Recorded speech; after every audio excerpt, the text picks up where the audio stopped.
Felici untuk melompat dan membunyikan lonceng yang digantungnya, namun tanpa menimbulkan percikan air yang sedang diinjaknya. Setelah itu Felici kemudian terus mencoba melompat dan membunyikan loncengnya. Namun tiap kali dia meloncat, kakinya selalu menimbulkan percikan air. Hal itu kemudian membuat Felici sangat kesal. Dia kemudian melampiaskannya dengan mengusir burung-burung merpati yang ada di tempat itu. Sampai kemudian Felici secara tak sengaja melihat bagaimana bulu dari burung itu jatuh ke dalam genangan air tanpa menimbulkan percikan di air. Felici lantas meniru gerakan seperti bulu burung yang dilihatnya. Dan akhirnya Felici pun berhasil melompat tanpa menimbulkan percikan air. Hari keduanya di opera pun berhasil dilalui Felici tanpa tereliminasi. Sepulang latihan, Rudolph kemudian mengajak Felici untuk bertemu di atap tempat itu.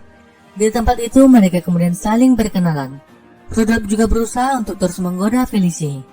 Sepulang dari tempat itu, Felici kemudian menceritakan tentang Rudolph kepada Victor. Terlihat Victor yang sedikit cemburu setelah mendengar itu. Namun Felici sama sekali tidak memperdulikannya. Victor kemudian membawa Felici ke suatu tempat dan memperlihatkannya patung Liberty yang sedang dibangun. Dia juga membawa Felici ke gudang tempatnya bekerja dan memperlihatkan benda-benda penemuan yang ada di tempat itu. Di malam harinya, Felici kembali melanjutkan latihannya bersama dengan Odette. Sembari bekerja, Odette terus melatihnya dan memberikan beberapa pelajaran penting kepada Felici. Hal itu kemudian berdampak baik pada audisinya di opera, yang mana Felici berhasil lolos di setiap audisinya, hingga hanya menyisakan 3 orang termasuk dirinya. Odette kemudian bertanya kenapa Felici menari, dan lagi-lagi Felici lantas menjawab kalau menari adalah impiannya. Setelah itu, Felici kemudian mencoba lompatan Legrandi Jet seperti yang dilakukan oleh Rosita Mauri. Namun Felici malah terjatuh dan gagal melakukannya. Odette kemudian mengatakan kalau Felici masih belum siap untuk melakukannya. Di saat yang bersamaan, Victor kemudian mendatanginya. Felici lantas memperkenalkannya kepada Odette. Setelah itu, Victor kemudian membawa Felici ke sebuah bar, yang mana terdapat banyak orang menari-nari dan bermain musik di tempat itu. Namun tanpa mereka sadari, Loy juga ada di tempat itu. Felici kemudian mulai menari-nari sembari diiringi musik yang ada di tempat itu. Semua orang pun sangat kagum melihat tarian yang dilakukan oleh Felici. Begitu juga dengan Victor yang mengaku-ngaku sebagai pacar Felici. Namun semangat yang berapi-api malah membuat Felici terjatuh. Loy kemudian mendatangi Felici dan memperingatkannya. Namun walau begitu, dia juga memuji pertunjukan yang baru saja dilakukan oleh Felici. Hal itu kemudian membuat Felici sangat senang. Sepulang dari tempat itu, Victor kemudian hendak mengungkapkan perasaannya dan ingin mencium Felici. Namun Felici tak mengerti apa yang sedang dilakukan oleh Victor, yang kemudian membuat Victor sangat malu dan membuat usahanya gagal total. Sebelum berpisah, Victor kemudian memanggil Felici dengan nama Camille sebagai candaan. Namun tanpa mereka sadari, Nyonya Regine ternyata sudah mendengar semua yang mereka bicarakan. Dan benar saja, pada keesokan harinya Nyonya Regine bersama Camille datang ke opera dan akhirnya memergoki Felici. Tak punya pilihan lagi, Felici kemudian memberitahukan siapa dirinya yang sebenarnya.